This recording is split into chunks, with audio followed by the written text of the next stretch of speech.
कभी तो हमारा नंबर आएगा, कभी सच के लिए लड़ना है तो आज आप सभी को घरों से बाहर निकलकर संघर्ष करना होगा। मैं 23 वर्ष का हो चुका हूं, मैं बहुत दुखी हूं। आपने मेरे लिए जो कुर्बानी दी, मैं आपको कुछ नहीं दे सका, मैं बहुत दुखी हूं। दोस्तों, ये उम्र मैं अपनी नहीं बल्कि अपने उत्तराखंड राज्य की बता रहा हूं, जिसे बने हुए अब 23 वर्ष पूरे हो चुके हैं, लेकिन आज भी हम अपने हकों के लिए कहीं कोने में खड़े हैं कि कभी तो हमारा नंबर आएगा, जिस तरह की मैं आज यहां पर इस कोने में खड़ा हूं। दोस्तों, आज मैं भी जा रहा हूं देहरादून, यहां पर की बात होगी मूल निवास की।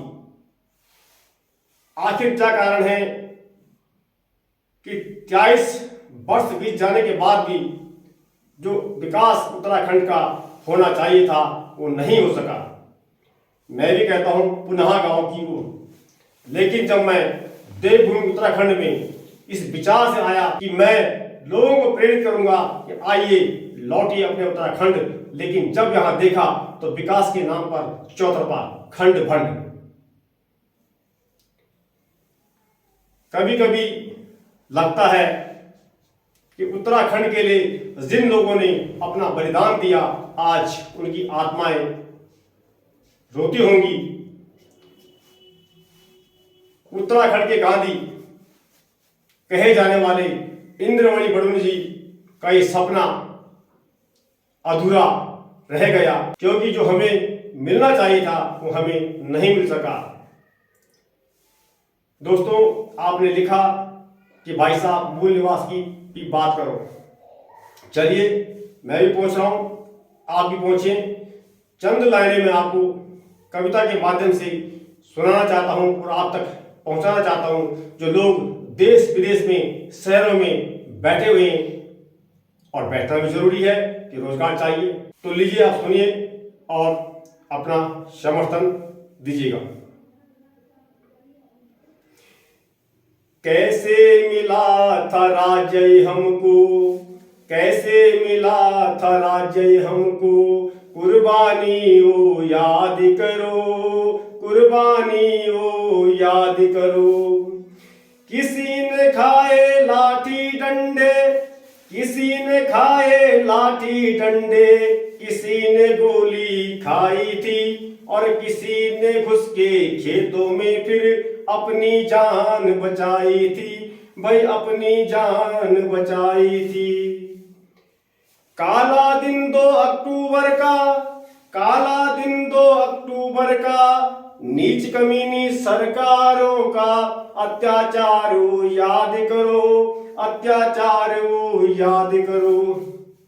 निकलो घरों से बाहर अब फिर, निकलो घरों से बाहर अब फिर, मिलकर सब संघर्ष करो, मिलकर सब संघर्ष करो। कैसे मिला था राजे हमको, अरे क्यों मिला था राजे हमको, कुर्बानी ओ याद करो, कुर्बानी ओ याद करो। बंद करो आपस में लड़ना, मिलकर सब संघर्ष करो, मिलकर सब संघर्ष करो। चालबाज कुछ नेताओं से, चालबाज कुछ नेताओं से, डरना बिल्कुल बंद करो, डरना बिल्कुल बंद करो। क्योंकि कुछ जो नेता है इतने चालबाज है कि हम डरते हैं। डरने का मतलब सुनिए नहीं मारे में पीटेगा, यार इसके खिलाफ बोलेंगे तो शायद हमारा काम बिगड़ जाएगा। ऐसा कुछ नहीं है। अगर आपको सच के लिए लड़ना है तो आज आप सभी को घरों से बाहर निकलकर संघर्ष करना होगा और अपनी एकता का, अपने हकों का परिचय आपको देना होगा। अंत में कहना चाहता हूं, जैसा कि मैं हर बार कहता हूं, जहां नहीं होती एकता, जहां नहीं होती एकता, उनकी ओर कोई नहीं देखता। तो चलिए, ऐसा ना हो क्या इसके बाद 2400 वर्ष भी शुरू हो जाए और फिर हम कहीं कोने में ऐसे खड़े मिले कि कभी तो हमारा नंबर आएगा, कभी तो हमारा नंबर और आलू, यानी कि कोदू जगोरू खोला अपना पहाड़ बचोला, कोदा जगोरा खाएंगी, अपना पहाड़ बनाएंगी, अपना पहाड़ बचाएंगी। अरे और तो छोड़िए, जब से उत्तराखंड बना, उत्तराखंड के अंदर धीरे धीरे यहाँ से पलायन हो रहा है नीचे की। देहरादून के सारे जंगल कट चुके हैं, वहाँ शहर बस चुका है और जन सुविधाओं के ना होने के कारण हमारे जो घर थे, जहाँ हम खेती बाड़ी करते थे, वहाँ अब जंगल बन चुके हैं। यहाँ हमें तो रोजगार नहीं मिला, लेकिन उन जंगली जानवरों को आसानी से शिकार करने का एक मौका मिल गया है, क्योंकि अब वो घरों तक आ पहुंचे हैं। और जो बेचारे गरीब लोग आज घरों में हैं, जो कहीं न जा सकते हैं और नया रह सकते हैं, वो अब आसानी से जंगली जानवरों का शिकार बन रहे हैं। तो दोस्तों, मैं आपको भड़का नहीं रहा, लेकिन मैं याद दिला रहा हूं आपको कि हमें अपने हक के लिए लड़ना होगा, एक होना होगा। तो आइए आप भी पहुंचिए कल देहरादून और सुनिए और देखिए और जानिए और दीजिए अपनी प्रतिक्रिया कि आखिर कैसा उत्तराखंड हमें चाहिए था और कैसे मिला।